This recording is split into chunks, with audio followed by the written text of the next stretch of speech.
Ça, c'est ce qu'il me reste des pieds d'artichaut. Et ça, ce sont les moins jolis.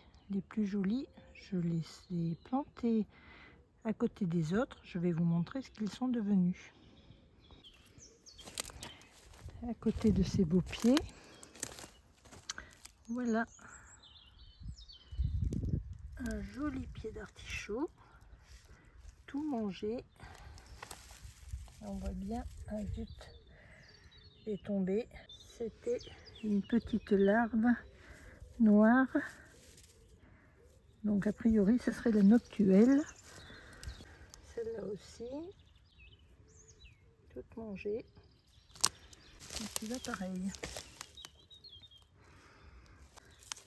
Celui-là, ce n'est guère mieux. Et alors ici, il a complètement disparu.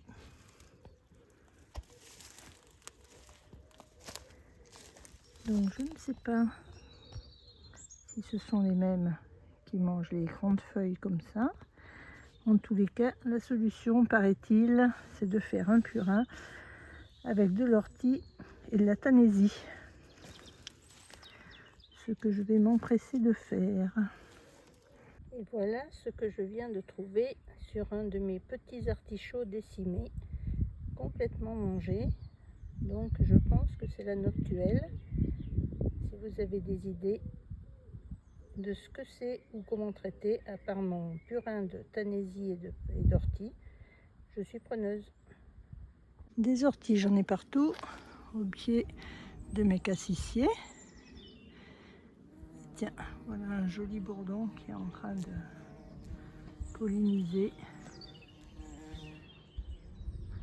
Et à côté, j'ai de la tanaisie. Je vais pouvoir faire mon purin sans problème. Et voilà, je vais laisser ça en série pendant 3 jours. Et après, je ferai une pulvérisation sur mes artichauts, les petits et les grands. À côté de l'ail, j'avais semé des carottes. Donc dans tous ces sillons là, et là, et là, et là. Est-ce qu'on voit apparaître des carottes? Je ne crois pas. Pourtant, ça fait bien 15 jours. Décidément, je n'ai pas de succès avec les carottes. Donc, je vais les semer comme l'année dernière en pot. Donc, celle-là, c'est la carotte rouge sang. J'en mets un peu partout. Même si c'est assez, c'est pas grave. Après, je recouvre.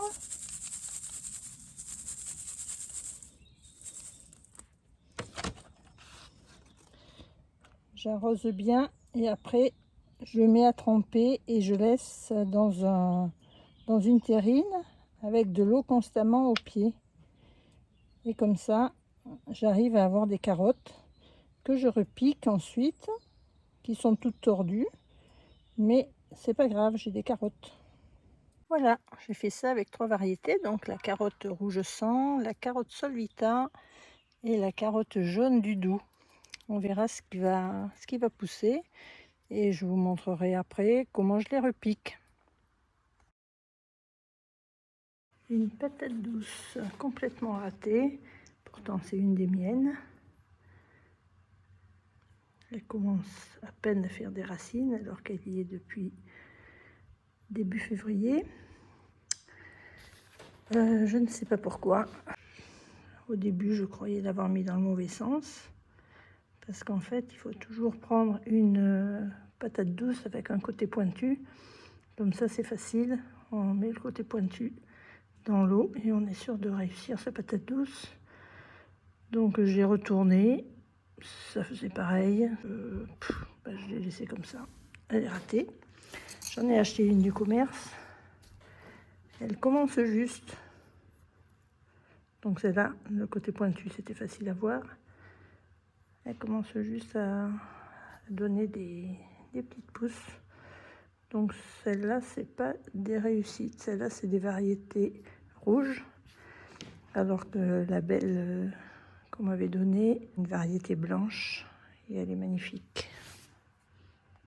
Voilà le phénomène, le 10 avril. Elle est superbe. Ici, j'ai pris le risque, il y a 2 jours, de mettre une courgette sous la serre. Il fait pas froid la nuit, donc je la couvre pas, je la laisse telle qu'elle. A priori, elle a bien supporté les 2 dernières nuits, donc j'espère que ça va durer. Et là, j'ai mis aussi pas mal de salades qui ont bien apprécié, qui sont bien plus belles que celles que j'ai mis dehors, qui font un peu la tête. Voilà celles de dehors, elles sont quand même beaucoup moins jolies.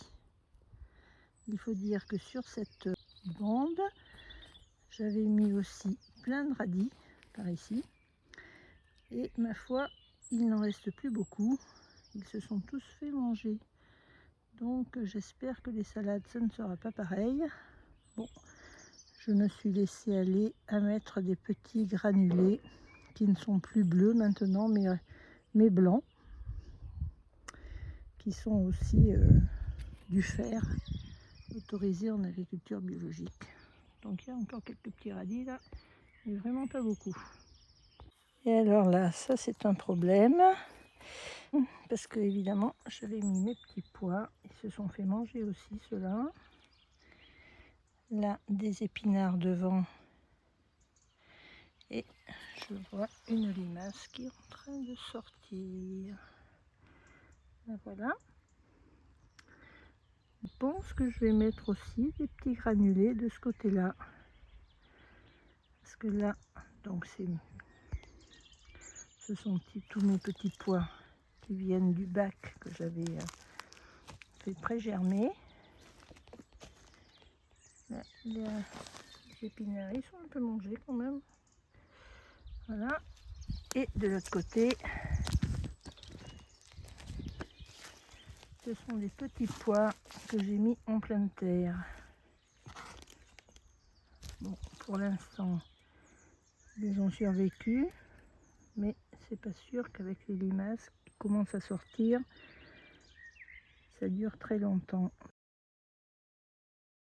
Je mets dans mes échecs aussi mon achat de terreau de semis, parce que franchement, ça c'est quoi? C'est Bioflore.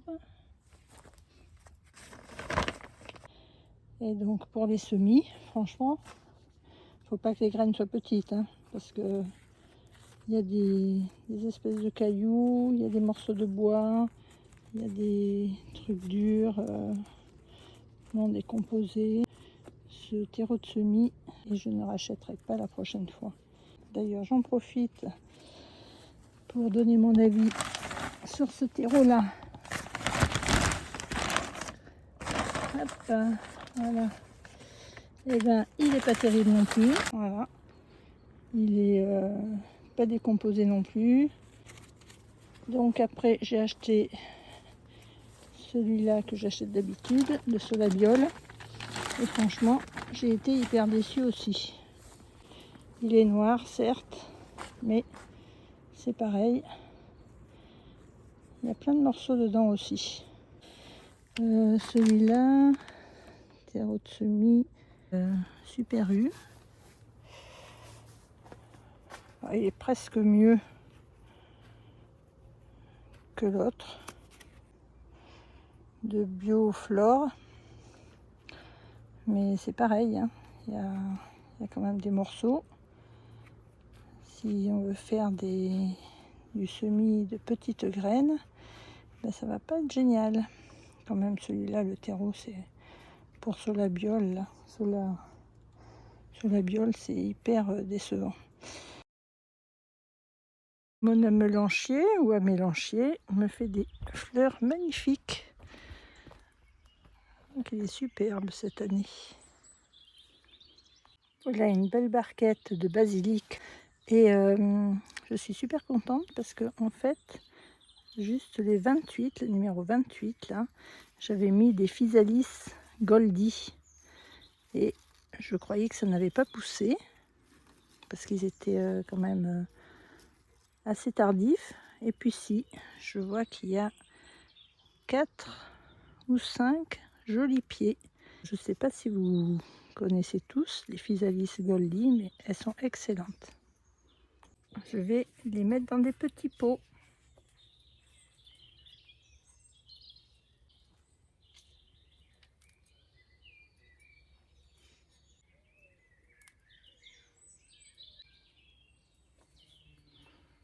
Cette plantation de basilic, ça sent trop bon. Voilà, je les mets dans des petits pots. Celui-là, il est magnifique. Les autres seront plus petits, mais tant pis. Ça ne s'enfonce pas trop, c'est pas comme les tomates. Ça va pas faire de racines.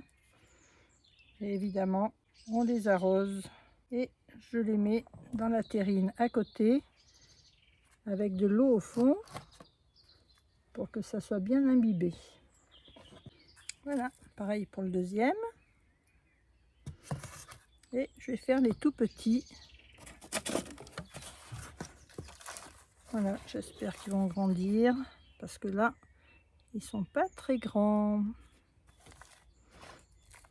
Mes fèves sous la serre poussent bien et on voit de plus en plus arriver les tomates. J'en ai mis un petit peu comme ça dans des gros pots. Ce sont des variétés jaunes, des jaunes ananas qui étaient super bonnes. Ici, les pommes de terre poussent super bien. C'est celle que je vous ai montrée il y a peut-être 10 jours maintenant. Donc là, elles sont superbes. Ça, c'est celle qui avait repoussé l'année dernière. Elles ont un peu d'avance, mais on ne voit pas tellement. Et donc, celles-ci, comme je les ai enterrées pas très profond, le but, c'est de les pailler. Du coup, à chaque pied, voilà, une grosse couche de paille.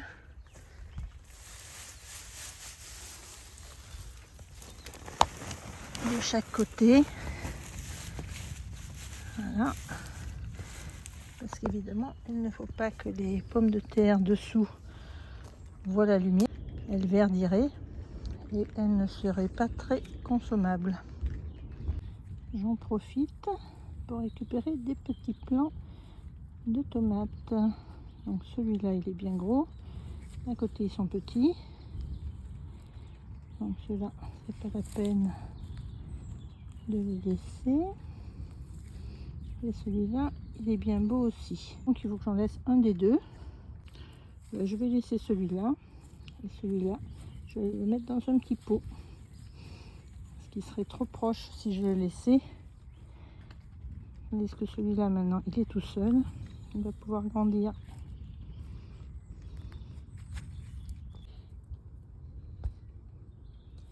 Et voilà pour cela. Bien paillé. Et là, j'ai encore retrouvé un petit pied de tomate que je laisse puisqu'il est tout seul. Du coup, j'en profite pour faire quelques semis de courgettes jaunes, concombre long vert anglais. Et là, un concombre arménien, c'est un concombre spectaculaire qui peut faire jusqu'à 1 mètre de long et qui est très bon, qui est très doux. Alors, après avoir essayé le maïs à popcorn, cette année, je fais du maïs doux. Donc, j'ai pris 3 variétés. Celle-ci, Golden Bantam, Stowell Evergreen et Mesdi. Comme ce sont des gros grains, je mets ça dans des gros godets. Je vais en mettre 3 ou 4 par godet. Hop. Voilà. S'ils sont tous les 4 beaux, je les garderai tous les 4. Sinon, ça sera la sélection. On peut mettre assez épais. Voilà. Et dans l'eau. Et tout ça, évidemment, concombre ou courgette ou maïs, ça va partir à l'intérieur de la maison. Car la nuit prochaine ou celle d'après, je crois, ils annoncent moins de 5 degrés. Ces graines-là n'apprécieraient pas.